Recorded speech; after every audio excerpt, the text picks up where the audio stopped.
Evan Prater should be the starting quarterback for the Cincinnati Bearcats this upcoming season, and today I am going to beat that into submission. How? By telling you how he can be the next face of the program. That's on today's episode of Locked On Bearcats. Our Locked On Bearcats, your daily podcast on the Cincinnati Bearcats, part of the Locked On Podcast Network, your team every day.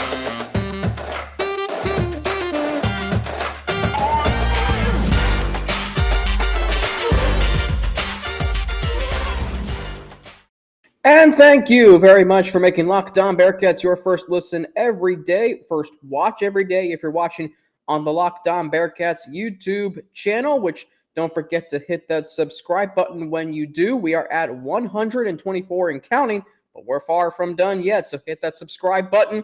And you can also follow us on YouTube so you can get an alert every time a new podcast episode drops. You can also like and share a comment on today's video. If you're downloading from an audio platform, Apple Podcasts, Spotify, Stitcher, or wherever you get your podcast, don't forget to subscribe there too. You can share a comment and or give it a rating as well. All of that on audio and YouTube helps more Bearcats fans like you find this podcast. Alex Frank here with you, your host each and every day. Happy month of June. Using all of my experiences from my days as sports director of Bearcast Media, UC student-run media organization, and bringing all of those here to the Locked On Bearcats podcast. All right, this is your segment. Reminder that Evan Prater should be the starting quarterback for the Cincinnati Bearcats this upcoming season, and that is the topic of this segment and segment 2. But it's not just that Evan Prater should be the starting quarterback for this upcoming season. It's because he can also become the face of the program. I've been thinking the last few days, who is this program's face right now? Like, is there one particular player that you can point to and say, yep, he's the face of the program? I don't think there is right now. There can be, though, if Evan Prater is the starting quarterback. That is how wide open the door is for him to be the new face of the program, in addition to being the starting quarterback. Look, last year in 2020 and 2019, you could look at the program and say, yep, Sauce Gardner. Yep, Desmond Ridder. And you knew they were the faces of the program. Now, I have said on this show before that I believe the head coach of a football team, a college football team, is the face of its program. And there's no doubt in my mind that Luke Fickell is the face of the program. But if we're talking about the next face of the program or the face on the field, that's a player, right? In the last few years, that player was Sauce Gardner, or those players, were Sauce Gardner and Desmond Ridder. But now, I don't know. I mean, there's not one particular player on this roster that you can point to and say that they're the face of the program. I don't think there is. Like, you have to really dig through the roster. There's not that recognizable face. Sure, you can say Josh Wiley's one of the most high-profile players on this team. Same with Leonard Taylor. Same with, I don't even know where you go from there. I mean, do you go to Wilson Huber?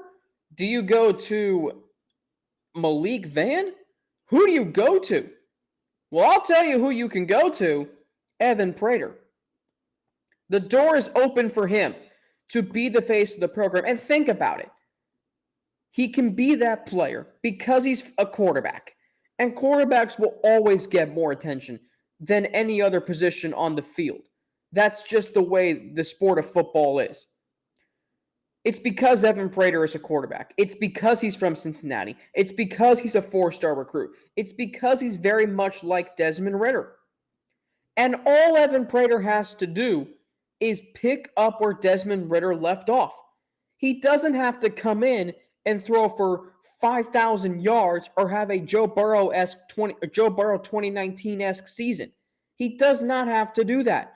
All he has to do is come in and be who he is, a dynamic playmaking quarterback, which is why I've been saying for the last 2 months, and I will say for the next 3, that Evan Prater should be the starting quarterback for this football team. the upside, which is substantial, that he brings to this team and this program can make him the very face of it for not only this year, but the next 2 years potentially. And those next 2 years will be in the Big 12 when the Bearcats get even more recognition than they're already getting right now. It is not hard for Evan Prater to become the face of the program. I am laying this out for you. I am laying it out who the starting quarterback should be, and I am laying out how Evan Prater can become the face of the program, very much like Desmond Ridder can. Remember when Desmond Ridder took over in 2018? He was the backup quarterback. Everybody loved him because he was the backup quarterback. Fans weren't happy with Hayden Moore, myself included. Desmond Ridder comes in. It did not matter that he threw for less than, I think he might have thrown for over 100 yards. Well, the more I think about it, it might not have been. Anyway, you get the point. He wasn't flashy in that first game. But you know what he was? He was effective. He won the Bearcats a game at UCLA, which at the time, UCLA football is not really anything big. But at the time, it was a big deal. The Bearcats, who went 4-8 the previous 2 years, were in a pivotal year in the program's history and where the program was at the time. They went into UCLA as, I think, 7 or 7.5 point underdogs and won the game by 9 points. Not only did they cover the spread, they beat UCLA by 9. 9. And quite frankly, they were the much better team. And although Desmond Ridder didn't really break out until the second half of the OU game in week 4 of that year, what I saw from Ridder was a quarterback who was highly effective. One that you knew you had a chance to win a lot of games with. And once he led the Bearcats from down 21-0 versus Ohio, a program that had been starved for a winning team for years, well, really the last 2 years, but it felt like more than that, not only was seen winning 4-0, and the inevitable was, we're not only going to a bowl game, we could maybe win this conference and go to a New Year's Six bowl. That's what Desmond Ridder did. He came in after being a backup quarterback and became the face of the program. Now, Evan Prater can too. And you've heard all the great things about him this offseason. How great he performed in the spring game. How tight the quarterback race is. I think when Ben Bryant transferred back here in early January, the thought was, oh gosh, now Ben Bryant's going to be the starting quarterback. That's not necessarily true. In fact, it's completely untrue. Because Evan Prater is, quite frankly, the better quarterback and why he should be the starter this upcoming season. And it's not hard for him to become the face of the program. Up next, so what if Evan Prater doesn't start this season? Spoiler alert, that won't end up happening. But we'll take a deep dive into that scenario. But first, I got to tell you about Rock Auto. You see, with the ever-increasing numbers of makes and models, by the way, this episode is brought to you by Rock Auto, it's now impossible for you to go to your local chain auto parts store to stock all the parts you need. I don't even know where the nearest actually, I do know where the nearest chain auto parts store here is in Macon. It's actually Jiffy Lube. I went there 2 weeks ago. So why endure often pointless or seemingly intimidating questioning? I had to deal with it the other day, actually. And wait while the person behind the counter orders the parts on their computer. They almost charged me $100 for an oil change. I was not about to do that. Choosing the only brand their warehouse happens to carry. Well, you have computers with access to rockauto.com at home and in your pocket. I'm kicking myself for not doing this 2 weeks ago because you can save time and money like I could have done when using Rock Auto. It's a family business. They serve do-it-yourselfers. They've been doing it for over 20 years. Their prices are reliably low for every customer. Go to explore their easy-to-use website today. Easy to use. That is exactly what I needed to find the solution to your auto part needs. Go to rockauto.com right now and see all the parts available for your car or truck and write Locked On in their How Did You Hear About Us box so they know we sent you. Amazing selection, reliably low prices, all the parts your car will ever need. rockauto.com. We have an important favor to ask you, so we put together a survey so we can learn more about listeners like you and make your favorite Locked On podcasts even better. This is your opportunity to tell us what you like and what you don't like about Locked On Podcasts. Go to lockedonpodcast.com/survey right now to get started. It won't take very long, and everyone that completes a survey can qualify for a chance to win one of 10 $100 Ticketmaster gift cards. To take our audience survey, go to lockedonpodcasts.com/survey. Thank you in advance for your help. Alex Frank here with you each and every day here on Locked On Bearcats, your daily podcast on the Cincinnati Bearcats. And today we're talking about how Evan Prater can be the face of the program. This is your segment reminder that he should not only be the face of the program, but first off, be the starting quarterback for the 2022 season. And we are, how many days away are we from football season? Today is June 1st. My Cincinnati math's going to do me well here again. So today is June 1st. So we got, 29, 31, 60, 31, 91, 94 days. 94? Yeah. 94 days. So 13 days, in 3 weeks. 3 days. 13 weeks and 3 days from the first game of the season. So for 94 days, I'm going to tell you Evan Prater should be the starting quarterback for the Cincinnati Bearcats. But I'm going to look at face of the program in this way right now. So let's say for some odd reason, and for reasons that I can't explain right now and may not be able to explain if this actually becomes a reality. But let's say Ben Bryant starts. He won't, but let's say he does. As I just mentioned in segment 1, backup quarterbacks are the most beloved players on a team. Because if the starting quarterback is struggling, everybody's going to be talking about the backup. Oh, he should be playing. Oh, he can do so much better than this guy, blah, blah, blah, blah, blah. Yeah. So Evan Prater will be in that position. Evan Prater's in a no-lose situation. He's in a win-win situation. He's named the starter. Great. He's not. He's going to have fans clamoring for him to start anyway. Evan Prater could do no wrong right now. So Ben Bryant starts. Let's say he does. And let's say he performs admirably, good enough. Maybe the Bearcats will be 3-1 after their first 4 games, because if Ben Bryant starts, they will probably lose to Arkansas. But the thing is, and I've said this, you already know there's a limit to Ben Bryant. Ben Bryant would have to do something so extraordinary to become the face of the program. I'm talking about going to Arkansas and throwing for 450 yards and 4 touchdowns. That's what he would have to do to become the face of this program. Because you know there's a ceiling with him. You saw the one start he made against Memphis. It was admirable. Again, admirable, but not great. He did throw 2 interceptions in that game, and he only threw for 1 touchdown. Now, that was a time where Ben Bryant was in Evan Prater's shoes. Ben Bryant was the most beloved player on the team. I had my friend Sean, outgoing sports director of Bearcast Media, took over for me. Sean McMahon, he told me all the time that he wanted Ben Bryant to start over Desmond Ridder, or that he thought Ben Bryant was better than Desmond Ridder. And I'm like, Sean, seriously. I never bought into that. But there were a lot of people who did. And that was a big talking point at the start of the 2020 season. But Lord, did that get shut down throughout the remainder of that season. And 2021, Ben Bryant didn't even exist within the program. But you already know his limitations. You saw him last year in the MAC. 14 touchdowns, 7 picks. That's in the MAC. The worst conference in college football. Arguably. And he only put up 14 touchdowns and 7 interceptions? What? Okay, see, this is the problem. All Ben Bryant brings is familiarity. But where does familiarity get you? 8-4?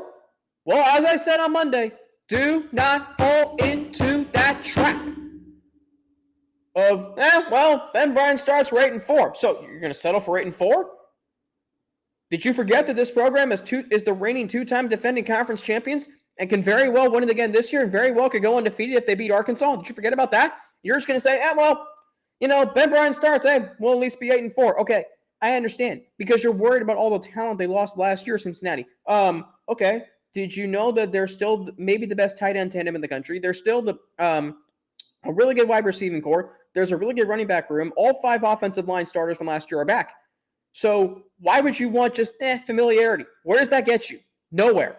Besides mediocrity. You'll be playing in the Birmingham Bowl, maybe the Gasparilla Bowl. At least you'll go to a warm weather place. But damn it, I want to go to a New Year's Six Bowl. which I believe this year is the Fiesta Bowl. Well, okay, there you go. I'll take a trip to Phoenix. Hell, that might be my first of 2 trips to Phoenix in January and February. The Super Bowl is in Glendale this year, by the way. So Ben Bryant would have to do something so extraordinary because we know his limitations. Even if he does well, there's going to be that question of can it continue? Remember when Andy Dalton was the quarterback of the Bengals and he had these really good stretches? 2015 when he was an MVP candidate, that was actually a thing. 2018 when he got off to a really good start through the first 8 games. I said that Andy Dalton was the best player on the Bengals because he didn't really lose the Bengals any games. Actually, I take that back. Yeah, he did, but there were a lot of games the Bengals won because of him. Atlanta, Indianapolis, Tampa, those games were won because of Andy Dalton. They were won because of him. But again, you always wonder, can this continue? When you get to the big game, can you count on Andy Dalton? You couldn't. Can you do that with Ben Bryant? I don't think you can.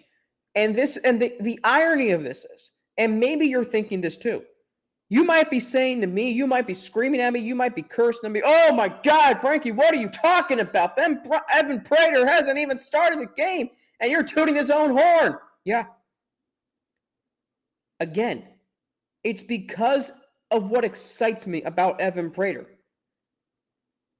I will ask you this question.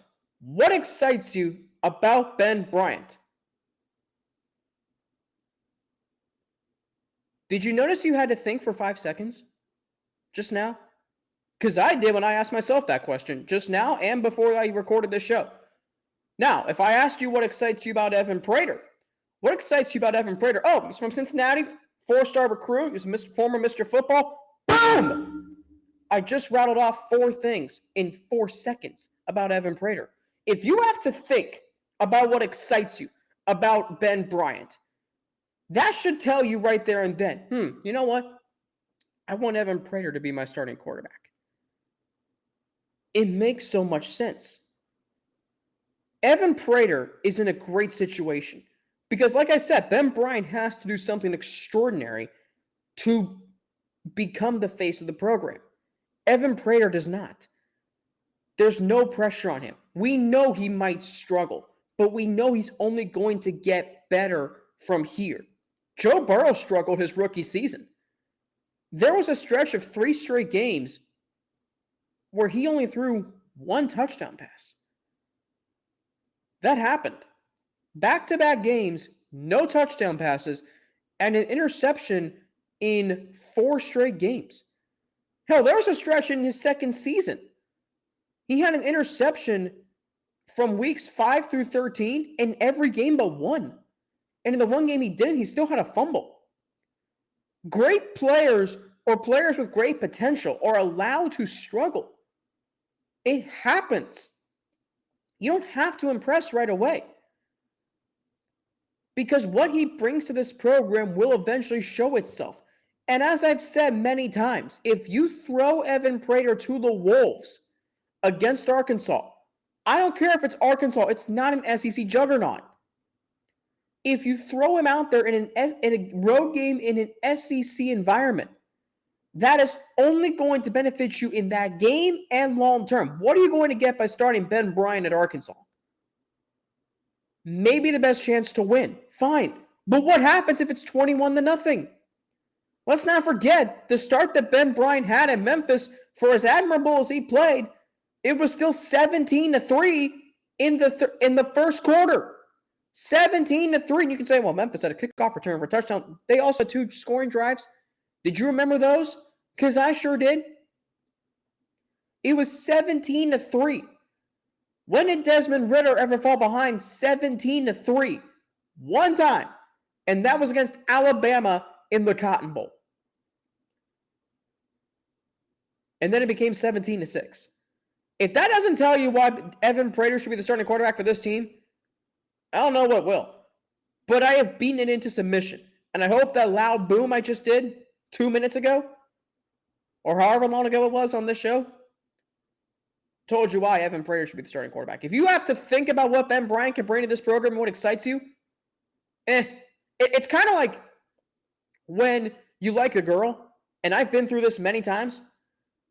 If you have to think about why you like her, if you have to think about what excites you about her, if you have to think for 5 seconds, is it really even a thing?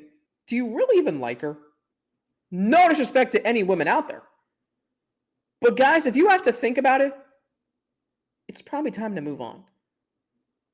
If you can rattle off 5 things you like about her in 5 seconds, then yes, that's good, that's great, that's genuine. If you have to think long and hard, do you really even like her? Is it really even worth pursuing?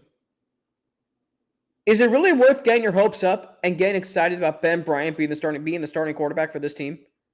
The answer is no. There, I didn't even have to think about that. What excites you about Evan Prater? Oh, 4-star, former Mr. Football from Cincinnati, dynamic playmaking, backed up Desmond Ridder. We saw him last year. He looked really good in his times in his games last year with the Bearcats. There's 5 or 6 things. Up next, this is a topic I have always been fascinated by, even though I don't like the current rules.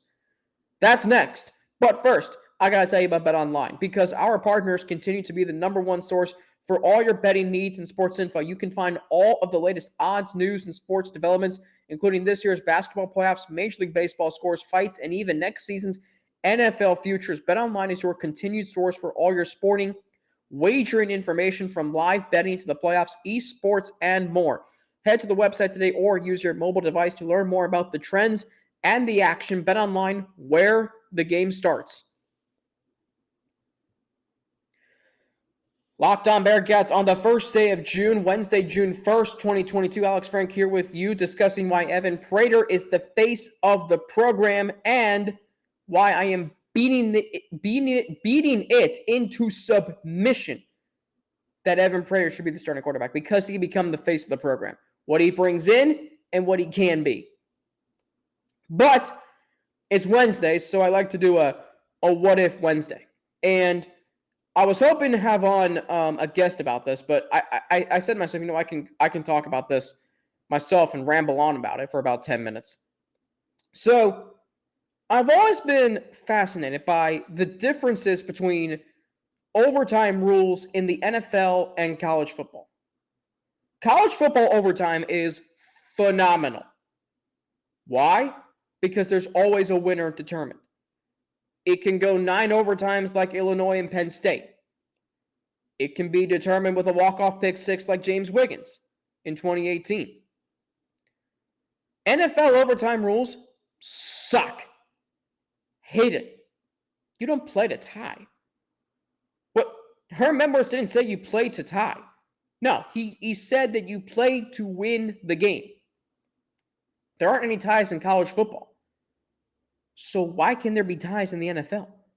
Why can a professional league, its games, where you're getting paid to win games for your team, the game can end in a tie?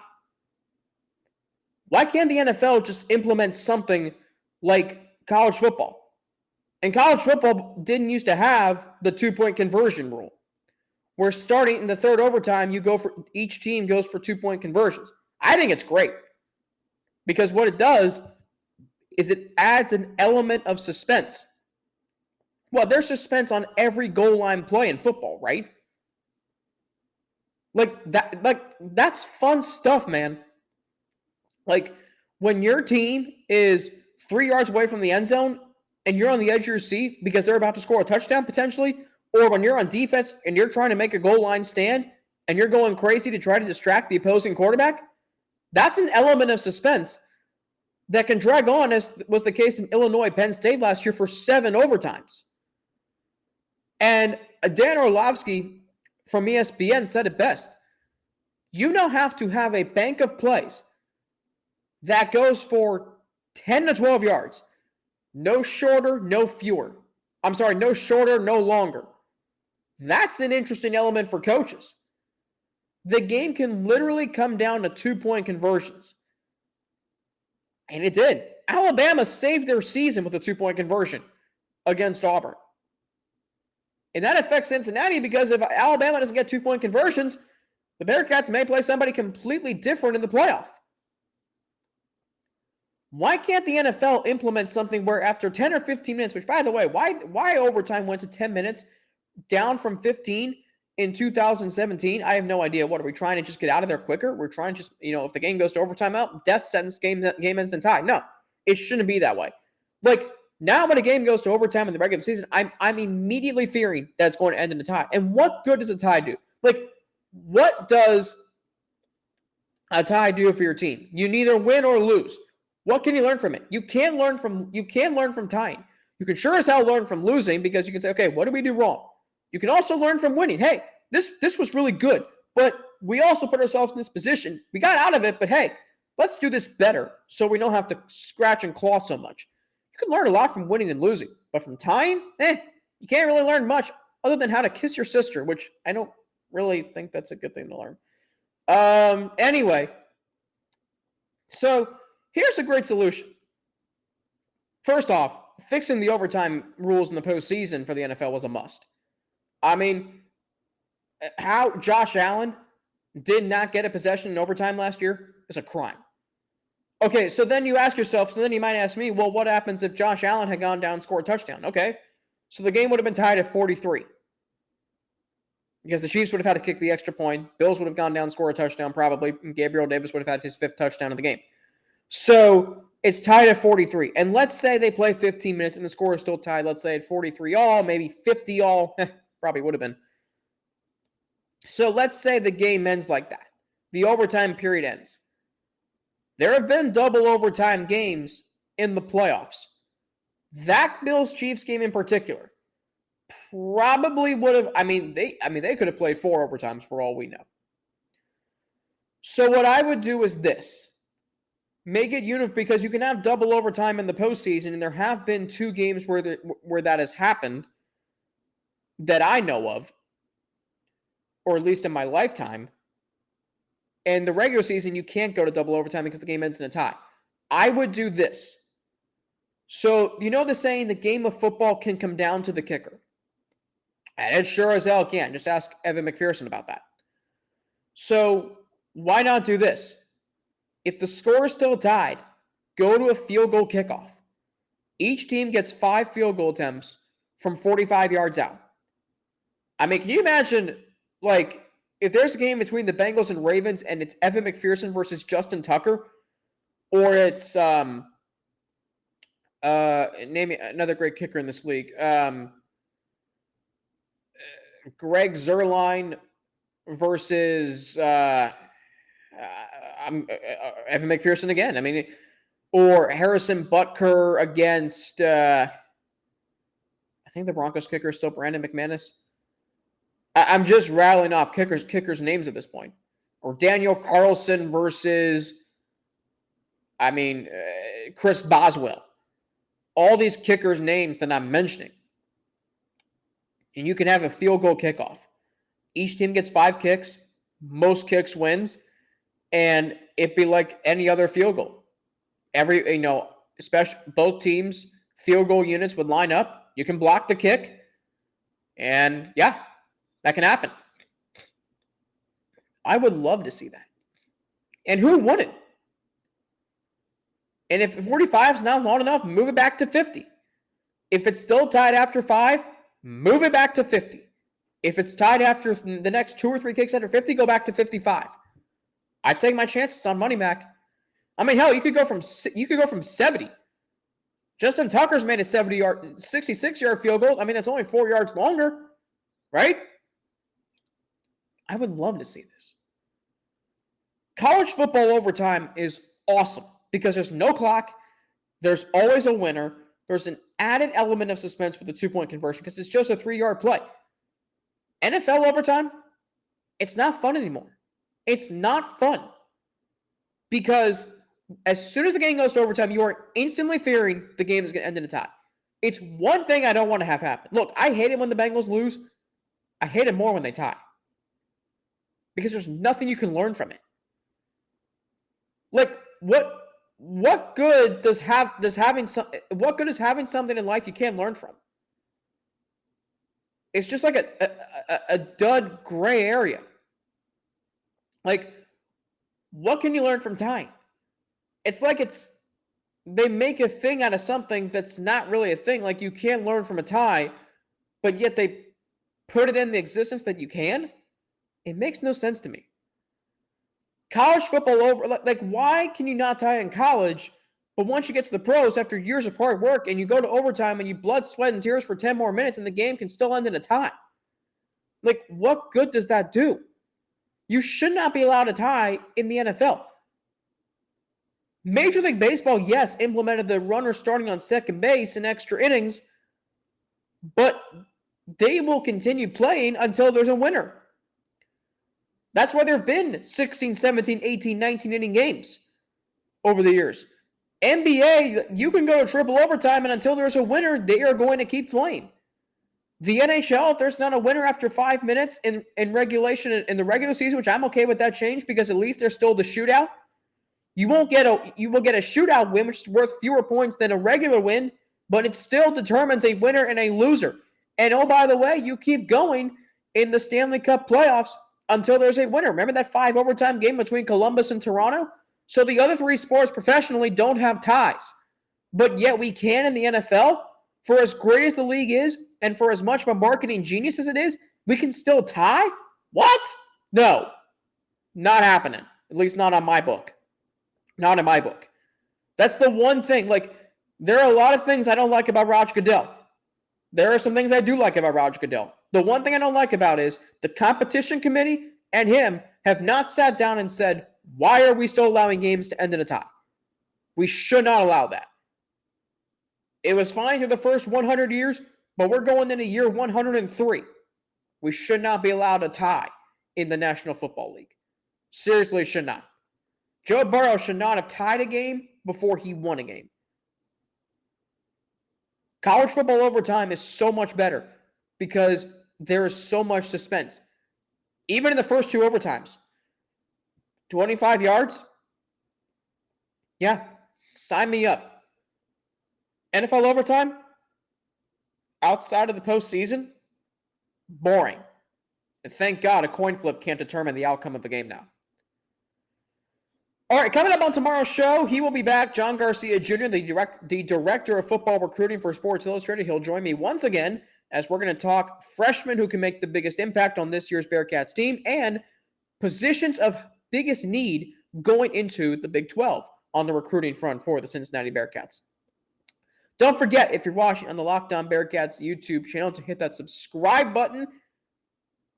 You can also follow us on YouTube so you can get an alert when a podcast episode drops, and you can share a comment and or like and share a comment on today's video as well. Currently up to 124 subscribers and counting, but we're not done yet, so hit that subscribe button and follow us on YouTube. Don't forget, you can also download from an audio platform, Apple, Spotify, Stitcher, or wherever you get your podcasts. You can subscribe there too. You can also share a comment and or give it a rating.